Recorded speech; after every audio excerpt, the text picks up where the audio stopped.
Hello and welcome to another episode of this program, You and I. My name is Chioma John.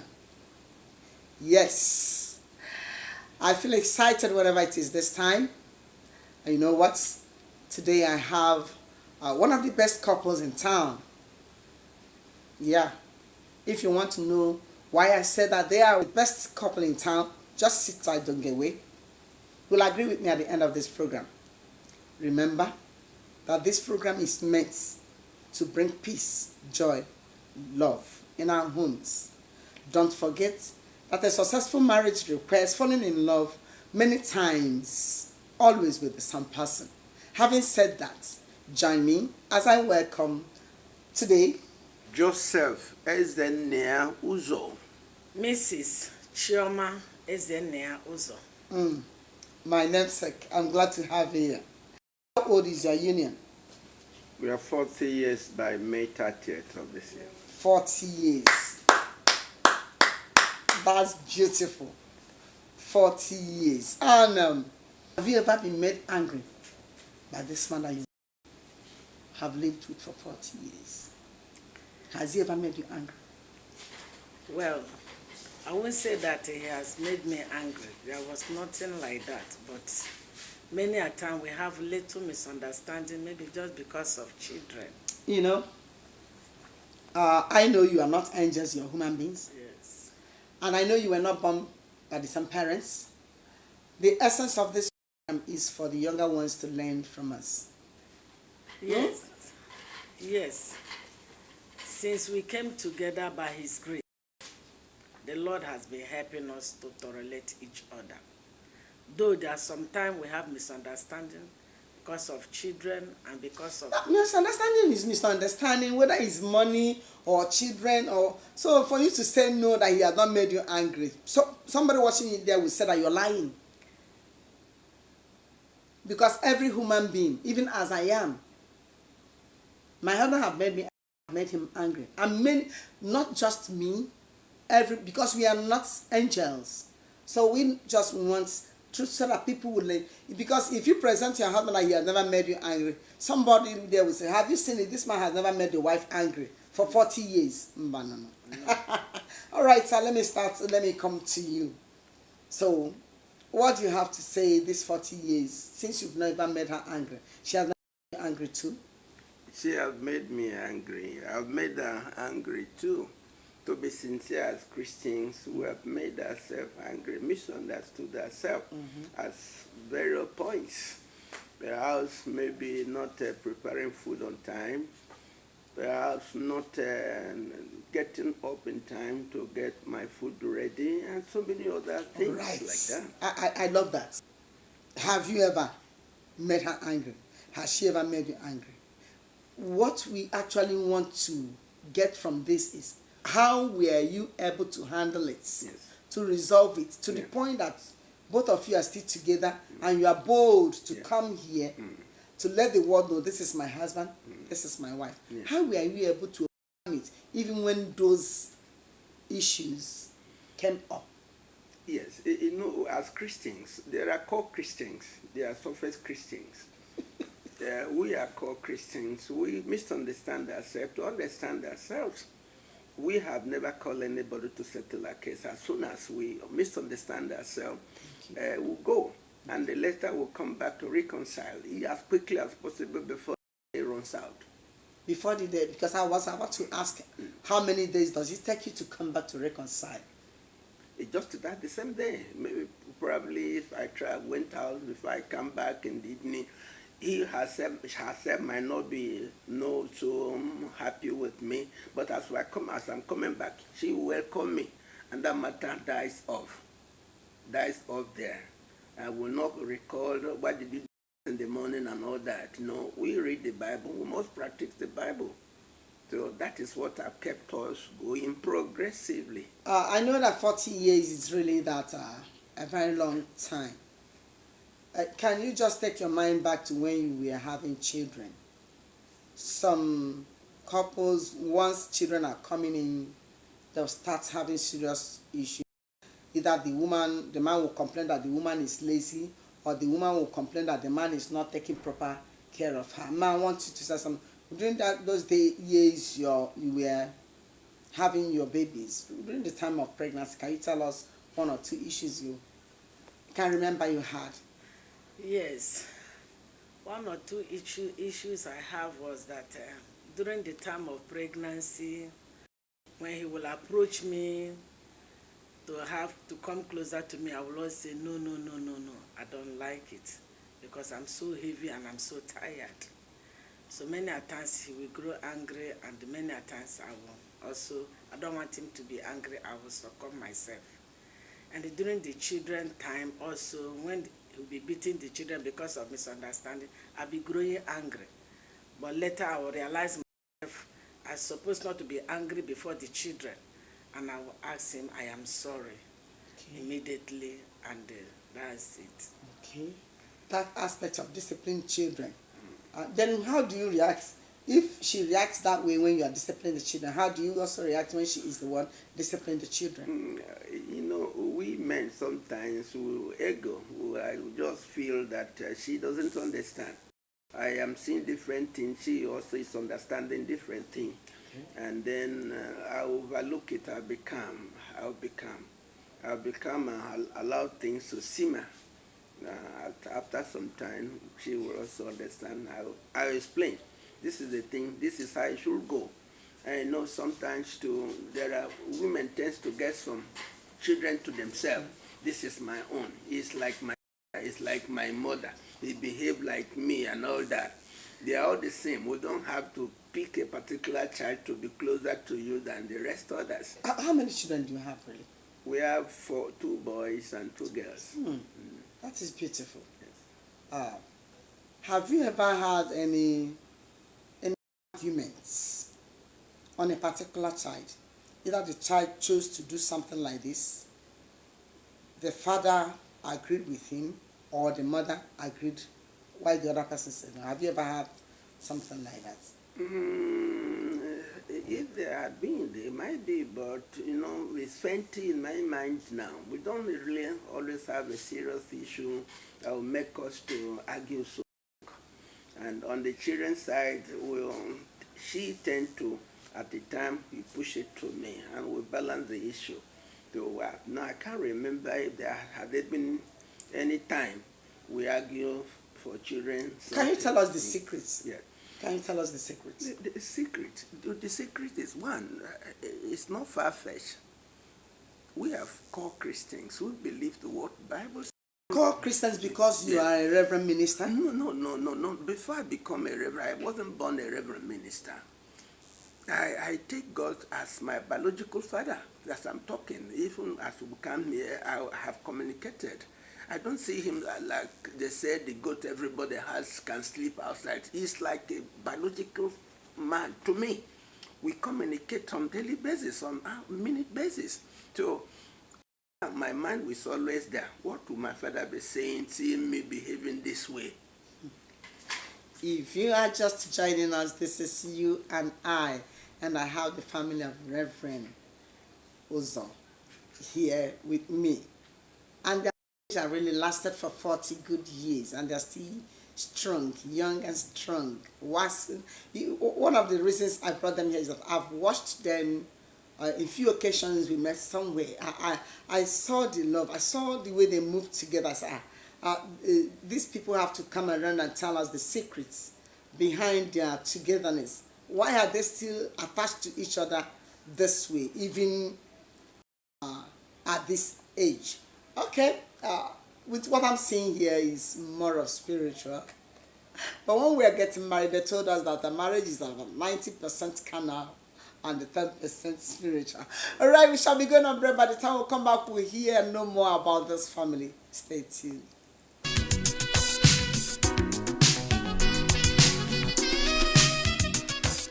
It's another beautiful moment on this program, You and I. My name is Chioma John. Yes. I don't want you to go away. Just sit tight and know exactly what made them unique on this program, You and I. Moments to make you happy in your home. Remember that You and I is actually designed to keep our families together. Please, I urge you to make sure that every member of your family a seated. You and I is actually designed to keep our families together. That is why we are here. Make sure that every member of your family is there seated. Just listen to this. Never leave a true relationship for a few faults. Nobody's perfect. In the end, affection is always greater than perfection. Alright, I'm glad to know that you are still seated. Still on this program, you and I told you I have one of the best couples in town. They've been trying to let us understand that their marriage has been with just minor issues, no serious misunderstanding. And I really want to know the secrets for marriage to work. What is the secret behind you and your husband not having serious misunderstanding? Yeah, the secret is that as a child of God, Galatians 5:22 make us to understand joy, long-suffering, temperance, and other things follows. So when I look into the Word of God, and the Lord have told me that this is my husband, I don't want to do anything that will offend him. And if there's any offense, I quickly apologize. I learn how to say I am sorry, which many people lack. Whenever I offend him, I will say I am sorry. Many times I kneel down, I say, my Lord, I am sorry. He easily forgive me and we continue. Has he ever rejected your food from the time you started? Yes, there was a day I made him angry, and as I'm bringing the food, he said he don't want to eat. I quickly begin to beg him. I say, I am sorry. I am sorry. The way I talk to you, you don't like it. I am sorry. Many a times, he would just sleep without eating it. Or many a times, when I pleaded, I go to him to the bed, he will ask me to go, that he's coming. And he will come and he will eat. I think now we are flowing. All right, sir. At times you say you will not eat the food. Why? Yes, I am from Rivers. Our culture varies. I watched my parents well, how they lived, and then the kind of behavior my mother would put up. And I expected from when my wife started putting the opposite, and that kind of thing, how my father reacted that time, though something sin, it's not sinful, in order to correct his wife. So I expected her to behave like my mother, who is from different culture, but it's different culture, her own is different. So when after some time I've simmered down and then said, I remember she's not from the same place with me. And that is it.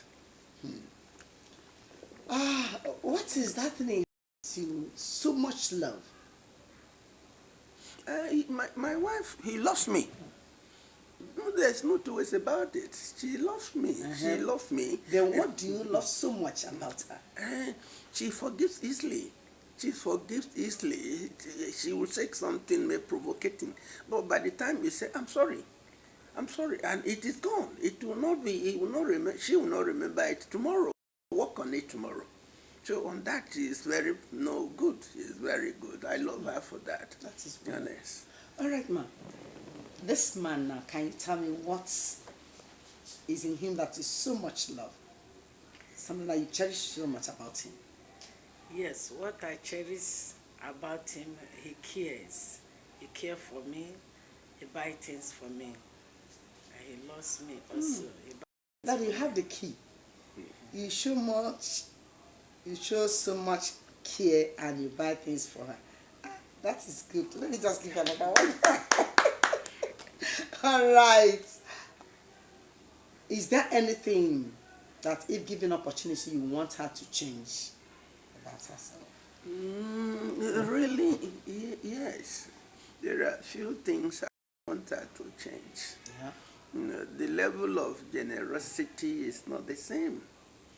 I even like to give, if it's possible, to give my singlet and pants out. But she will not give reasons why I must give all these things out. You don't just beg me. If you beg me, sir, can you give me this? If I have that thing, if I don't have it, I'll be worried. And if I have it, I'll give you and give you more. Herself will say, why? Why doing this? So these are the things. I don't want somebody to restrict me when I'm out to give. So that is the area. All right. Okay. All right, ma. If given opportunity, if it is possible, what is that thing you've seen in him you want him to change? Yeah, is that many a times he wants to give everything we have. I will say, no, give like this and give like this. He say, no, carry all. Okay, those are the things. Yes. The essence of this program, I repeat, is for people out there to learn. You know, when you look at what is happening in marriage today, many homes. When I mean many homes. Somebody told a friend, please pray that my wife should die. He gave it as a prayer point. What do you think that can push a man, make a man say, I want my wife to die? A wife that have given birth to children for him. He's no longer seeing the woman to be a wife. He's now seeing a younger girl. He now feel that God is pushing him. So what do you think? What advice do you have for such a person? Unfortunately, they said he's a pastor. Yes, to me, I think insincerity from the man, insincerity. Some people marrying on different backgrounds, whether the woman is pretty, the beautiful, the parent has money, and when the money is no longer there, and then insincerity also comes when you start going out because you are not core Christian, you are not core. That core will make you to be stable. And you know, since I married her, since we married, I've not even touched any woman or even called any. She knows me. She traveled about 3 years and left me alone. In the church, I was a Sunday school, then was a Sunday school superintendent. I called the entire church. He said, come, for 3 years, if you have seen me in a place, a suspicious place, where I talk to women or girls, for 3 years. So insincerity is the cost of that. That man was sincere before he married. He wasn't even a serious minded man. Once you are married, you are expected to focus on your wife alone. All right. Then to a woman that says she wakes up in the midnight to find her husband watching pornography. What do you advise her? Because it's eating her up. She is so disturbed. In fact, she was shedding tears as of yesterday. Yeah, my advice to such a woman, if you have love for your husband, like somebody met her husband buying gift in the supermarket to a lady, and the woman pretend and walk away, not raise alarm, did not meet the husband and disgrace him, and went away. And the husband came back home and said, I am sorry for not disgracing me. Had it been that he disgraced that man would not decide to marry and say, I must marry this woman. Then let heaven and earth fall down. But this woman peacefully went away, allowed the man to go ahead with whatever he had been telling the lady. And as he came back home, he said, for this act you have acted, I will never do this again. So my advice to that woman is that if you love the man, find out what is his problem and satisfy him. Make him feel at home. Tell him, I love you. Go closer to him, pet him.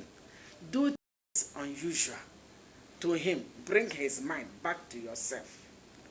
But if you tell the man, to hell with you, I don't care. Or start questioning him. At that particular act, leave him alone. Honey, do you love it? Let's watch it together. You understand? Then from there you begin to tell him, but it's not good though. It's against God. You know this. He say, I love it. him, just like somebody who loves ball. You won't say as a woman you don't love ball, then your husband should not love ball. Allow your husband, join him. My husband loves ball.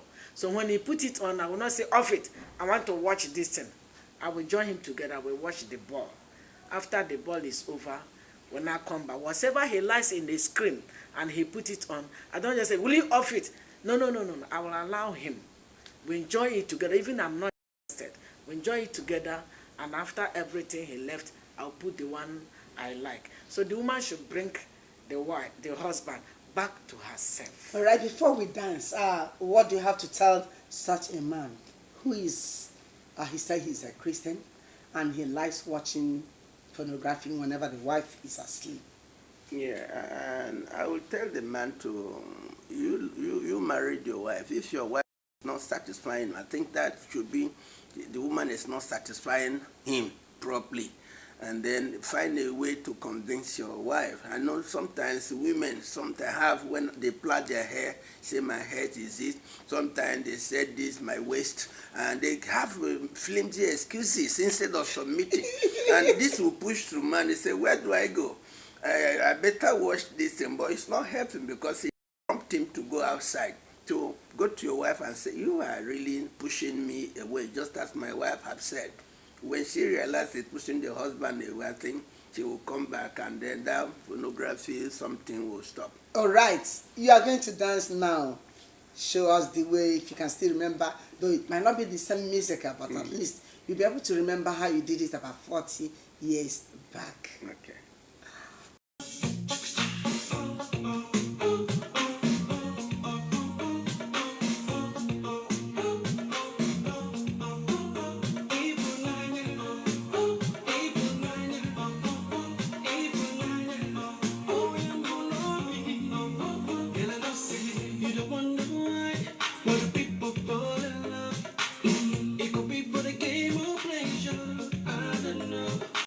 But when it comes to lust, yeah, that's for sure.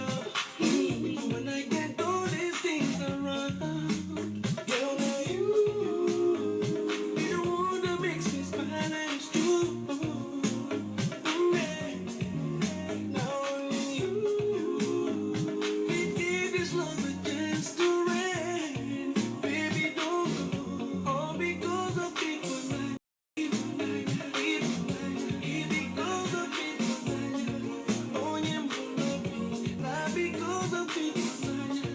I guess, we are not in the church. It's husband and wife dancing here.